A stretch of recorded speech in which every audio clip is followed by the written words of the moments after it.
कल्पना कीजिए एक ऐसी सीमा जो नक्शे पर तो है लेकिन ज़मीन पर नहीं, जहां दो देशों के सैनिक आमने सामने खड़े हैं लेकिन बंदूकें खामोश रहती हैं। 2020 का गालवान घाटी क्लैश, जिसमें हमारे 20 जवान शहीद हुए। दो सबसे बड़ी जनसंख्या, दो तेज़ी से बढ़ती अर्थव्यवस्थाएं, लेकिन 70 साल से अनरिजॉल्व बॉर्डर डिस्प्यूट। सवाल यह है कि आखिर ये विवाद क्यों हुआ, तिब्बत की इसमें क्या भूमिका थी और भारत चीन की दुश्मनी का फ्यूचर में क्या होगा। आज हम इन सारे टॉपिक्स पर बात करेंगे। नमस्कार, मैं हूं सोमेश पाठक और आप देख रहे हैं द्रव्य। उत्तर में खड़ा हिमालय सिर्फ प्रकृति की खूबसूरती ही नहीं है, बल्कि एक अनसुलझा सवाल भी है। भारत और चीन, दो सबसे पुरानी सभ्यताएं, दो आधुनिक महाशक्तियां और उनके बीच हजारों किलोमीटर लंबा विवाद। सीमा विवाद की जड़ें औपनिवेशिक भारत में हैं। 19वीं सदी में ब्रिटिश राज ने भारत और तिब्बत के बीच अलग अलग नक्शे बनाए। 1914 में ब्रिटिश इंडिया, चाइना और तिब्बत के बीच शिमला कॉन्फ्रेंस हुआ। इस कॉन्फ्रेंस में एक रेखा खींची गई जिसे मैकमहन लाइन कहा गया। ब्रिटिश ने कहा यही होगी इंडिया और तिब्बत की सीमा, लेकिन चाइना ने इसे मान्यता नहीं दी। इंडिया और चाइना के बीच हुए इस विवाद में बार बार तिब्बत का नाम आता है। इसको समझने के लिए हमें पहले तिब्बत की हिस्ट्री को समझना होगा। कहानी शुरू होती है 842 AD से। तिब्बत के राजा लांगदरमा की हत्या हो जाती है। यही वो दौर था जब तिब्बत छोटे छोटे हिस्सों में बंटने लगा। लांगदरमा की मौत के बाद उसके वंशज नीमागाओ ने पश्चिमी तिब्बत में एक नया साम्राज्य बसाया, जिसे नगारे किंगडम कहा गया। यही इलाका आज लद्दाख और कैलाश मानसरोवर के पास आता है। यहीं से भारत, चीन और तिब्बत की सीमाओं का इतिहास आपस में जुड़ना शुरू हो जाता है। नगारे किंगडम 3 छोटे छोटे हिस्सों में बटा था: गुगे, जांस्कार और लद्दाख। 15वीं सदी में लद्दाख एक मजबूत राज्य के रूप में उभरा, जिसे मर्युल किंगडम कहा गया। यह राज्य तिब्बत और भारत के बीच एक बफर स्टेट का काम करता था। बफर स्टेट का सिंपल मतलब यह है कि एक ऐसा राज्य जो दो बड़े देशों के बीच उनकी बीच की दीवार बनकर उनमें आपस में सीधा टकराव होने से रोके। 17वीं सदी में लद्दाख और तिब्बत के बीच अपने साम्राज्य को और ज़्यादा बढ़ाने के लिए कई बार युद्ध हुए। 1679 से लेकर 1684 तक चला यह युद्ध लद्दाख, तिब्बत और मुगल युद्ध कहलाया। तिब्बत की सेना गशीर खान के नेतृत्व में लद्दाख पर हमला कर देती है, और जब लद्दाख हमले में काफ़ी पीछे हो जाता है तो कश्मीर के गवर्नर के जरिए भारत में उस समय राज कर रहे मुगल साम्राज्य से मदद मांगता है। मुगल सेना युद्ध में हस्तक्षेप कर लद्दाख को बचाता है और 1684 में ही तिब्बत और लद्दाख के बीच शांति समझौता होता है, जिसे ट्रीटी ऑफ टिंगमॉस-गैंग कहा जाता है। इसमें तय होता है कि तिब्बत धार्मिक तौर पर लद्दाख पर असर रखेगा, लेकिन राजनीतिक तौर पर लद्दाख पूरी तरीके से स्वतंत्र रहेगा। वहीं दूसरी ओर उस समय चाइना पर चिंग साम्राज्य का राज था। ईयर 1720 में चिंग साम्राज्य तिब्बत पर कब्जा कर लेता है, लेकिन ये कब्जा सीधे सीधे नहीं था, बल्कि धार्मिक और राजनीतिक प्रभाव के जरिए था। चीन खुद को तिब्बत का रक्षक बताने लगा। इधर दूसरी ओर भारत में ब्रिटिश हुकूमत शुरू हो चुकी थी। महाराजा रणजीत सिंह का सिख साम्राज्य पंजाब से लेकर अफगान की सीमा तक फैला हुआ था। इसी दौरान डोगरा शासक सरदार गुलाब सिंह, जिसे महाराजा रणजीत सिंह ने ही जम्मू की जागीर दी थी, वो भी अपनी ताकत को स्वतंत्र रूप से जम्मू में बढ़ा रहा था। 1834 में सरदार गुलाब सिंह ने अपने सेनापति जोरावर सिंह को लद्दाख को और आगे विस्तार करने भेजा। 1834 में ही जोरावर सिंह ने लद्दाख पर आक्रमण कर दिया। लद्दाख की बौद्ध शक्ति, जिसका नेतृत्व राजा सेपल नामग्याल कर रहे थे, काफ़ी कमज़ोर थी और डोगरा सेना ने उसे हरा दिया। इस तरह से लद्दाख डोगरा रूल के अधीन हो गया और देखा जाए तो सीधे सीधे सिख साम्राज्य का हिस्सा हो गया। जोरावर सिंह यहीं नहीं रुका, उसने तिब्बत पर भी आक्रमण किया। 1841 में डोगरा सेना तिब्बत पर काफ़ी अंदर तक कब्जा कर चुकी थी, लेकिन सर्दियां आते आते डोगरा सेना मुश्किल में पड़ गई और तिब्बतियों ने पलटवार कर डोगरा सेना को हरा दिया। जोरावर सिंह मारा गया और डोगरा सेना पीछे हट गई। 17 सितंबर 1842 को डोगरा और तिब्बत के बीच शांति समझौता होता है, जिसे ट्रीटी ऑफ चुशुल कहा जाता है। इसमें यह तय किया गया कि दोनों एक दूसरे की सीमाओं का सम्मान करेंगे, लेकिन ध्यान रहे इंडिया और चाइना इन दोनों का इसमें जिक्र तक नहीं था। भारत ब्रिटिश साम्राज्य का सबसे बड़ा उपनिवेश बन चुका था, लेकिन उनकी नज़र सिर्फ भारत पर नहीं थी। उत्तरी सीमा पर फैला विशालकाय हिमालय और उसके पार का इलाका यानी तिब्बत और मध्य एशिया, उस समय तिब्बत और मध्य एशिया द ग्रेट गेम का सबसे बड़ा मैदान बने थे। यह खेल था ब्रिटेन बनाम रूस। रूस तेज़ी से एशिया की ओर बढ़ रहा था और ब्रिटिश सरकार को यह डर था कि अगर रूस ने अफ़गानिस्तान, तिब्बत या लद्दाख तक पहुंच बना ली तो भारत की सुरक्षा खतरे में पड़ जाएगी। इसलिए अंग्रेज़ों के लिए यह ज़रूरी हो गया था कि हिमालय की चोटियों पर सिर्फ उनका नियंत्रण हो। इसी रणनीति के तहत ब्रिटिश सर्वेयर विलियम जॉनसन ने 1865 में एक नक्शा तैयार किया, जिसे जॉनसन लाइन कहा गया। इस नक्शे में अक्साई चीन को भारत का हिस्सा दिखाया गया। यह वही पहला नक्शा था जो आने वाले 100 सालों तक भारत और चीन के बीच विवाद की नींव रख दी। ब्रिटिश और चाइना ने 1890 में एक समझौता किया, जिसे एंग्लो चाइना कन्वेंशन कहा गया। इस समझौते में उन्होंने तिब्बत और सिक्किम की सीमा को तय कर दिया था, लेकिन इस पूरी प्रक्रिया में एक बहुत बड़ी कमी थी।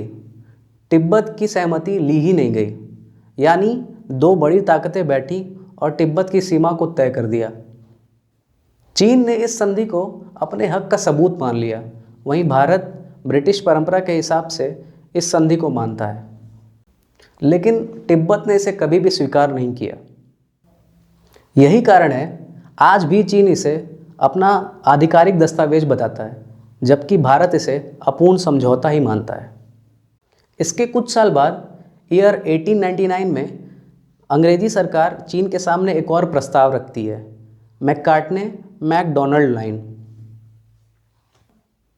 इसमें अक्साई चीन को तिब्बत का हिस्सा दिखाया गया और भारत की सीमा को थोड़ा और पीछे खिसकाया गया, लेकिन इस लाइन को आधिकारिक रूप से ब्रिटेन या चीन दोनों ने ही स्वीकार नहीं किया।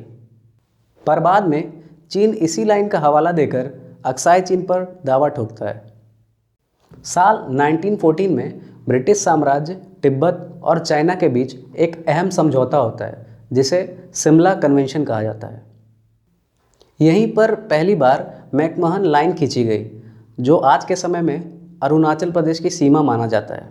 ब्रिटेन और तिब्बत ने इस समझौते को माना, लेकिन चीन ने इस समझौते से सरासर इनकार कर दिया। चीन ने कहा, हम तिब्बत को स्वतंत्र पक्ष नहीं मानते हैं और उसके साथ समझौता नहीं करेंगे। यही कारण है चीन आज भी मैकमहन लाइन को मान्यता नहीं देता है। समय बदल चुका था, ब्रिटिश चले गए और भारत को आज़ादी मिल चुकी थी। ईयर 1949 में चीन में कम्युनिस्ट क्रांति हुई और माओ जेडोंग की सरकार सत्ता में आई। नए सरकार ने आते ही एक बड़ा ऐलान किया, तिब्बत अब चीन का हिस्सा होगा। केवल एक साल बाद ही चीन ने तिब्बत पर अपनी सेना भेजी और उसे अपने कब्जे में ले लिया। अब तिब्बत पूरी तरीके से चीन का हिस्सा बन गया था। आज़ादी के बाद भारत ने चीन को दोस्ती का हाथ बढ़ाया। ईयर 1954 में पंचशील एग्रीमेंट हुआ, जिसमें दोनों देशों ने यह वादा किया कि वो एक दूसरे की अखंडता का सम्मान करेंगे और आक्रामकता से दूर रहेंगे। भारत में नारा चला, हिंदी चीनी भाई भाई। लेकिन इस दोस्ती के पीछे विवाद छिपा था। चीन गुप्त रूप से अक्साई चीन में सड़क बना रहा था, जिसे आज G219 हाईवे कहा जाता है। यह हाईवे तिब्बत को शिनजियांग से जोड़ती है। भारत को इस बात का पता काफ़ी लेट से चलता है। जब नेहरू जी को ये बात पता होती है तो वो फॉरवर्ड पॉलिसी अपनाते हैं, यानी चीन के कब्जे के सामने भारतीय छोटे छोटे चेक पोस्ट बना दिए जाते हैं। दूसरी तरफ तिब्बत में उठ रहे विद्रोह को चीन बुरी तरीके से कुचल देता है, तब तिब्बत के आध्यात्मिक नेता दलाई लामा भारत से शरण मांगते हैं। भारत में उन्हें धर्मशाला, जो कि हिमाचल प्रदेश में है, वहाँ बसने की अनुमति दी जाती है। चीन को भारत द्वारा उठाया यह कदम बहुत खटकता है। बीजिंग को यह लगता है कि भारत उनके और तिब्बत के बीच में दखल दे रहा है। पहले फॉरवर्ड पॉलिसी और फिर दलाई लामा को शरण, यह दोनों कदम चीन को नागवार गुजरता है और उसके बाद 20 अक्टूबर 1962 को चीन बड़े पैमाने पर भारत पर हमला कर देता है। अरुणाचल प्रदेश के पहाड़ों से लेकर लद्दाख तक भारतीय पोस्ट एक एक कर टूट गए। भारतीय सैनिकों के पास ना तो ऊंचाई पर लड़ने का अनुभव था और ना ही आधुनिक हथियार थे। चीन ने कुछ ही हफ्तों में बढ़त ले ली थी। 21 नवंबर 1962 को चीन एक तरफा युद्ध विराम घोषित कर पीछे हट गया। लेकिन आज भी अक्साई चीन पर चीन अपना कब्जा किए हुए है। 1962 के युद्ध के बाद भारत ने सबक सीखा और सेना को मॉडर्नाइज करना शुरू किया। युद्ध के 5 साल बाद ही 1967 में सिक्किम के पास नाथुला और चोला पोस्ट पर फिर से इंडिया और चाइना की सेनाएं आमने सामने खड़ी हो जाती हैं। लेकिन इस बार हालात कुछ अलग थे। भारतीय सेना ने काफ़ी मजबूत जवाब दिया और चीन सेना को पीछे हटना पड़ा। यह पहला मौका था जब भारत ने सीमा पर सीधे सीधे चाइना को हराया था। ईयर 1975 में अरुणाचल प्रदेश में एक और घटना होती है जहां हमारे 4 जवान शहीद होते हैं। यह भारत चीन सीमा पर आखिरी गोलीबारी मानी जाती है। धीरे धीरे झड़पें तो कम होती गई, लेकिन विश्वास कभी वापस नहीं आ पाया। ईयर 1988 में प्रधानमंत्री राजीव गांधी चीन जाते हैं और वहीं से बातचीत की नई शुरुआत होती है। ईयर 1993 और ईयर 1996 के बीच दोनों देशों में बॉर्डर पीस एग्रीमेंट साइन होता है, जिसमें यह तय होता है कि दोनों देश LAC यानी लाइन ऑफ एक्चुअल कंट्रोल पर शांति बनाएंगे। आगे चलकर 2005 में और भी समझौते होते हैं, लेकिन असलियत तो ये थी कि दोनों ही देशों के पास LAC का अलग अलग नक्शा था। कहीं पे भारत उसको अपनी ज़मीन मानता था और कहीं चीन कहता था कि नहीं, ये उसकी ज़मीन है।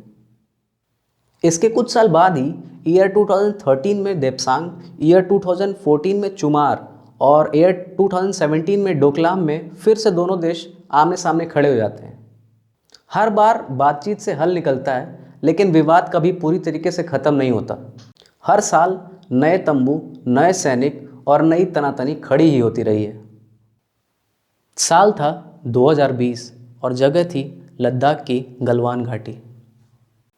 भारत और चीन के बीच तनाव बढ़ चुका था। 15 जून की रात को दोनों देशों के बीच एक हिंसक झड़प होती है। 45 साल बाद यह पहला मौका था जब सीमा पर जानें गई थी, जहां 20 भारतीय जवान शहीद हुए और चीन के भी कई सैनिकों की जान गई, लेकिन चीन ने कभी भी संख्या साफ नहीं बताई। यह लड़ाई बंदूकों से नहीं, बल्कि पत्थर, रॉड और लाठियों से लड़ा गया था।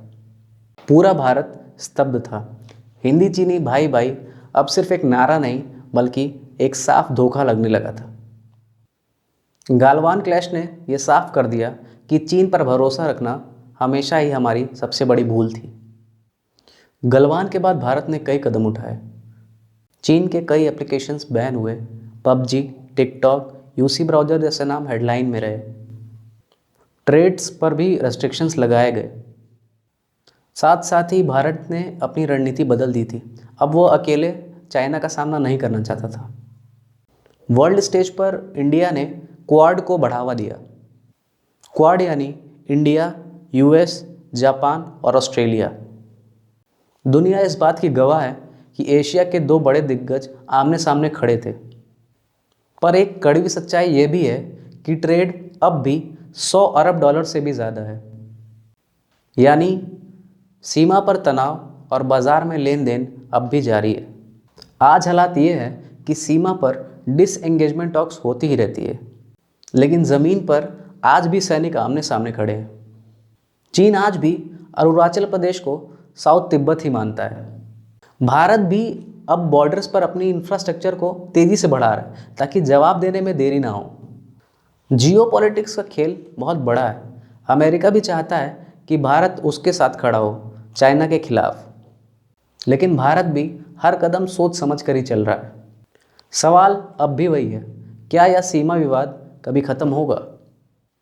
ईयर 2023 में दोनों देशों ने अपने कुछ सैनिक पीछे हटाए, लेकिन पूर्वी लद्दाख में आज भी तनाव जारी है। अगस्त 19 को इसी साल इंडिया के प्राइम मिनिस्टर नरेंद्र मोदी और चाइना के फॉरेन अफेयर चीफ वांग यी नई दिल्ली में मुलाकात करते हैं, जिसमें कहा जाता है कि दोनों देश ही एंशियंट सिविलाइजेशन है, राइवल्स नहीं बल्कि पार्टनर्स हैं। मोदी जी ने बाउंड्री डिस्प्यूट को फेयर, रीजनेबल और म्यूचुअली एक्सेप्टेबल ढंग से सेटल करने की बात कही है। इस मुलाकात में कुछ एग्रीमेंट्स भी हुए हैं, जिसमें से पहला है कि टॉक मैकेनिज़्म को फिर से शुरू किया जाए। डायरेक्ट फ्लाइट्स, जर्नलिस्ट वीज़ाज़ और कल्चरल ट्रेड एक्सचेंज को रिज्यूम करने की घोषणा की गई है। सीमा पर शांति के साथ साथ 3 पुराने मार्ग लिपुलेख, शिपकीला और नाथुला को खोलने का निर्णय लिया गया है।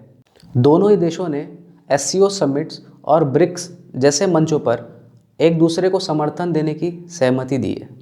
दोनों पक्षों ने कहा है कि सीमा पर शांति रिश्तों की नींव है, लेकिन ग्राउंड रियलिटी तो ये है कि चीन अब भी एलएसी के कई इलाकों पर दबाव बनाए हुए है। 842 AD से लेकर आज ईयर 2025 तक यह विवाद सिर्फ नक्शों की लाइन का ही नहीं है, बल्कि हमारे विश्वास के टूटन का भी है। भारत और चीन दोनों ही दुनिया की बड़ी ताकतें हैं, लेकिन जब तक सीमा पर विश्वास नहीं बनेगा, दोस्ती अधूरी ही रहेगी। सवाल तो यह है, क्या हमारी आने वाली पीढ़ी ऐसा एशिया देख पाएगी जहां सरहदें दीवार नहीं बल्कि पुल बने? यही हमारा सबसे बड़ा इंतज़ार है।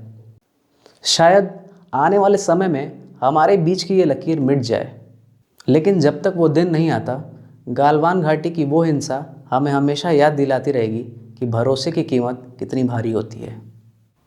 आपको हमारी यह वीडियो कैसी लगी, कमेंट बॉक्स में अपनी राय ज़रूर बताइए।